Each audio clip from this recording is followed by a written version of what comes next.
Saudações, meu irmão, minha irmã. Deus seja sempre engrandecido todos os dias para a glória do seu nome. Obrigado por estar desse lado, obrigado por ter tempo para juntos partilharmos a palavra do Senhor. Hoje, então, no dia 28 de dezembro, nós vamos terminar com o livro de Romanos, restando-nos o capítulo 15 e o capítulo 16. E o capítulo 15 é aquilo que é a continuidade, na verdade, do próprio capítulo 14, onde Paulo, sobretudo nos primeiros 3 versículos, a Bíblia está a dizer que nós não temos a missão de agradar a nós mesmos, mas nós temos a missão de agradar ao nosso próximo naquilo que é bom para edificação.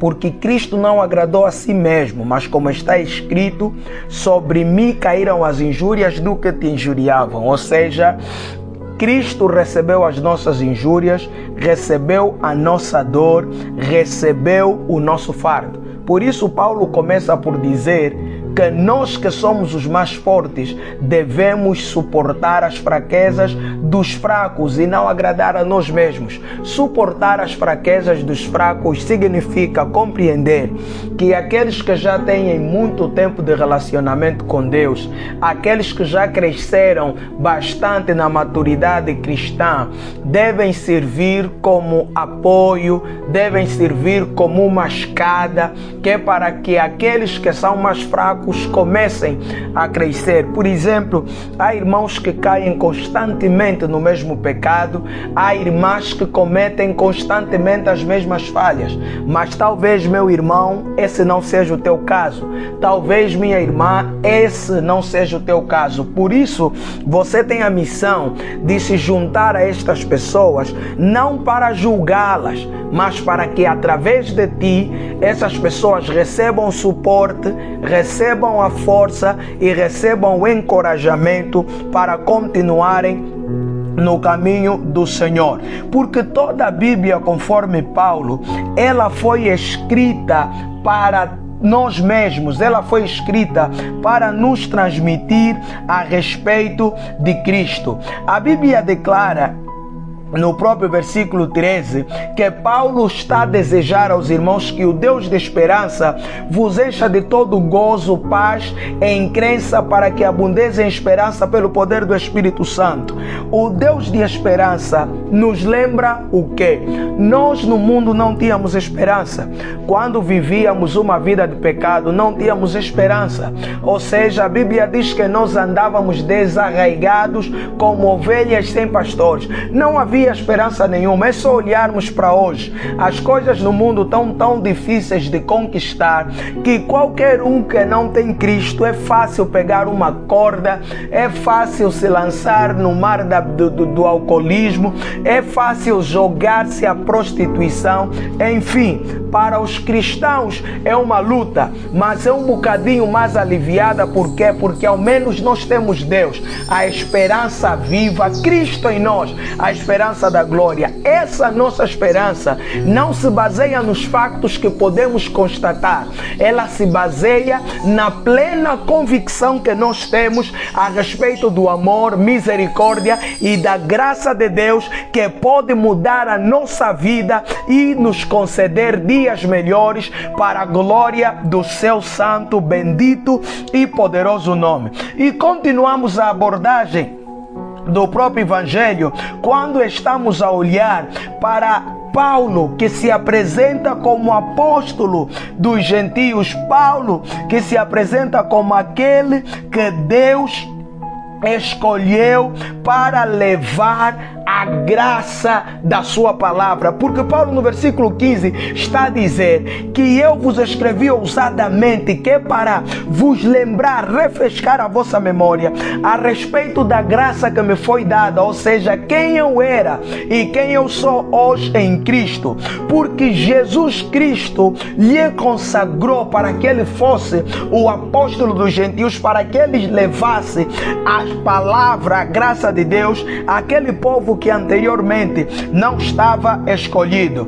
E olha mais uma vez, a própria abordagem do apóstolo Paulo, ele vai falar da glória de Cristo, ele vai falar dos sinais do Espírito Santo, ele vai falar ainda da rebeldia, ele vai falar da finalidade da vontade de Deus, que chega com alegria, que chega com paz e que chega na plenitude da bênção. Paulo está a dizer que todos nós, gentios, todos nós, judeus, fomos chamados para expandir a palavra. Paulo faz uma resenha para os irmãos de tudo isso que ele passou na Macedônia, conforme no versículo 15, na Espanha, conforme ele até está no versículo 24 e no versículo 26, ou seja, Paulo está a dizer que eu mesmo não teria direito a essa fonte da graça, eu mesmo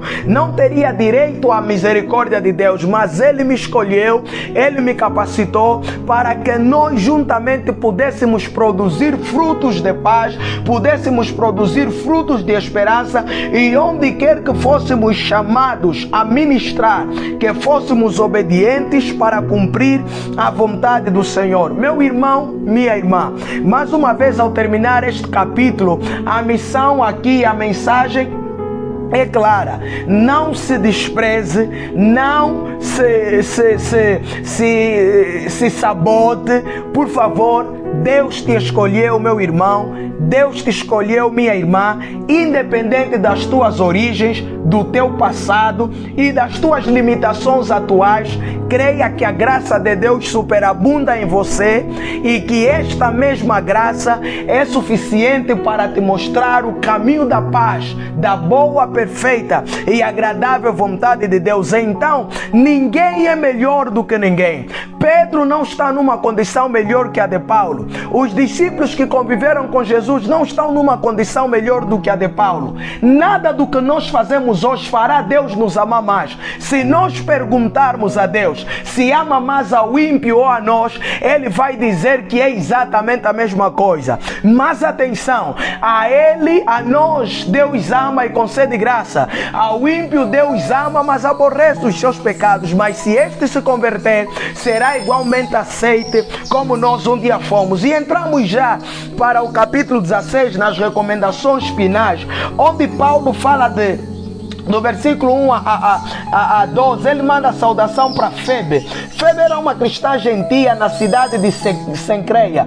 Ela é citada por Paulo como uma mulher que desempenhou um papel muito importante na igreja primitiva, os seus serviços, a ajuda com as outras mulheres em estado de mãe. Isso tudo são relatos teológicos, não é? A respeito da história daquela altura. Então, essa também é uma mulher que era gentia, que não merecia estar enquadrada naquele grupo, mas estava por causa da graça de Deus. Priscila e Áquila se tornaram grandes amigos de Paulo, abraçaram a causa do Evangelho e eram pessoas muito bem posicionadas socialmente, que aliás receberam Paulo em sua casa, lá conforme relata Atos capítulo 19, e cooperaram muito para que o Evangelho pudesse ser facilitado na vida daquelas outras pessoas que também eram de uma sociedade considerável, porque a estes a palavra era difícil, não é? São considerados os prósperos, os fidalgos, os reis, os magistrados naquela altura, que normalmente, raramente se baixavam para ouvir alguma voz ou conselho de quem não era do seu escalão. Paulo foi tão agraciado que ele alcançou todas essas pessoas. Por isso, Paulo manda saudações para este casal maravilhoso. Paulo ainda vai falar sobre as dissensões e os escândalos. Por que Paulo vai falar sobre as dissensões e os escândalos? Paulo está a dizer para os irmãos no versículo 17 e 18 para terem atenção, porque há muitos homens no meio da igreja que vão trazendo assuntos que não promovem edificação nenhuma, pelo contrário, roubam o tempo, roubam a saúde emocional das pessoas e colocam instabilidades tanto na igreja como nas famílias. Então aqui eu gostaria de fazer um gancho e aconselhar você a ter cuidado, meu irmão, ter cuidado, minha irmã. Há pessoas com quem não vale a pena conversar, não vale a pena discutir, não vale a pena doar o nosso tempo, porque elas conhecem a verdade e sabem o que é certo, mas simplesmente fingem, fazem vista grossa, porque querem provocar a nossa ira e nos fazer cometer algum tipo de pecado. Então, cuidado com aquelas conversas que não produzem edificação nenhuma. Conversas como que se Deus era Deus, sabia que Adão ia comer do fruto, por que deixou ali? Então qual é a história de Lilith? Então por que assado e cozido? São perguntas que, se você vai respondendo e argumentando, você perde o tempo para fazer coisas preciosas. Olha o versículo 13, Paulo pede para que se saúde também Rufo e sua mãe, que Paulo também vai considerar como mãe. Esse Rufo é africano, esse Rufo faz parte da cidade de Cirene, nas regiões da Etiópia. Tanto ele como sua mãe colaboraram muito no ministério de Cristo, e há quem diga, alguns teólogos, que esse Rufo era possivelmente, ou foi possivelmente, filho do Simão de Cirene, que ajudou Jesus a levar a cruz. É só uma fala teológica, não é? Que pode se confirmar ou não com os estudos. Então, mas isso para dizer o quê? Que o evangelho é abrangente. Os africanos estavam presentes ali, estavam a testemunhar Cristo desde o princípio das Escrituras. Deus sempre alcançou Ásia, América, África, Europa. Toda a terra está cheia da glória de Deus e todos são chamados para fazer parte do ministério de Jesus Cristo, nosso Senhor e Salvador.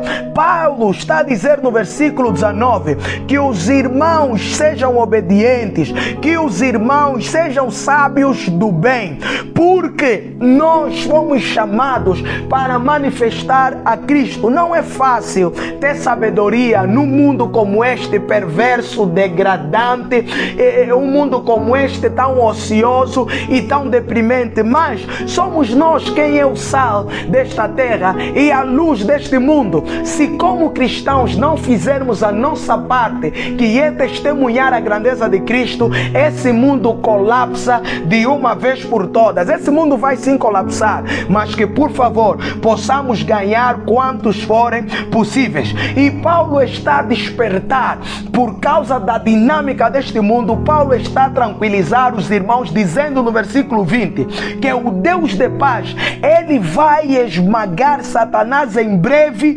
debaixo da planta dos nossos pés. Isso para dizer o quê? Não estava fácil ser crente naquela altura. Hoje também não está fácil, mas há quem diga que naquela altura ainda foi mais complicado, porque os nossos irmãos realmente viram suas vidas em jogo. Hoje muitas vezes vemos o emprego, relação familiar, relação comunitária em jogo, mas esses viram a vida em jogo e tinham prazer naquilo que faziam. Talvez você já tenha tido a tua vida cometida por causa do evangelho. Meu irmão, que Deus te dê paz, minha irmã, e que continues a seguir em frente, crendo que você não vai sofrer para sempre, crendo que o Deus único e sábio que aparece aqui no versículo 27 vai esmagar Satanás em breve. Agora estamos sofrendo sim, como Paulo diz, por dentro temores, por fora ataque, mas mesmo assim continuamos a conservar a nossa fé no Deus que nos chamou das trevas para a sua maravilhosa luz. Eu sei que em 2025 muitos vão viver um ano maravilhoso, um ano bom, mas claro que não será igual para todos. Talvez 2025 venha representar um ano de lutas e batalhas para você, e eu não tenho medo de falar isso. Eu não posso vender falsas profecias e dizer que o ano 2025 será bom para todos. Na verdade até será, só que para uns será bom porque viverão celebrando, para outros será bom porque viverão lutando, mas triunfando. Então, tanto para um como para outro, Deus é suficientemente capaz de nos fazer prosperar em meio às lutas, em meio às dificuldades e em meio à prosperidade que nós teremos. Então, meu irmão, apega-te à tua fé, apega-te à tua disciplina. As lutas fazem parte do processo para você atingir o alvo. E você que viverá um momento de celebração, lembra do que Paulo está a dizer a esses irmãos: sejam sábios, sejam vigilantes, humildes, sempre transparecendo, sempre e transbordando da graça e da misericórdia do Deus Pai Todo-Poderoso, por Jesus Cristo nosso Senhor. Encerramos aqui o nosso estudo sobre o livro de Romanos. Tal como dissemos, não fazemos estudos profundos, mas mediante aquele pouco que podemos partilhar, nossa intenção é despertar em cada um que nos ouve a fome, a sede, a vontade e o desespero por conhecer as Sagradas Escrituras e assim amar a Deus de todo o coração, aprofundar-se na intimidade com o Espírito Santo para podermos viver o propósito de Deus nas nossas vidas. Saúde e paz para a tua casa e para toda a tua família, em o nome do Senhor Jesus Cristo.